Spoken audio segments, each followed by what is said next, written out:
অনুপ্রবেশকারীরা শুধুমাত্র ভারতে এসে থাকছে তাই নয়, আমার আপনার করের ট্যাক্সের টাকায় লক্ষ্মীর ভাণ্ডার, ভাতা, এমনকি চাকরিও করছে। এরপরেও আমাদের চটিপুরি কিছুই জানে না, তিনি কিছুই জানে না। শুনে নিন। বাংলাদেশের অ্যাকাউন্টে লক্ষ্মীর ভাণ্ডারের টাকা।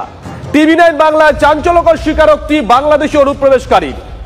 ভারতে ঢুকে আধার কার্ড বানায়, ভোটার কার্ড বানায়, বাংলাতে দুবার ভোটও দেয়। টিভি9 বাংলায় অনুপ্রবেশের কথা কবুল বাংলাদেশি রোকেয়া বিবির। আপনাদের বাংলাদেশে কোথায় বাড়ি?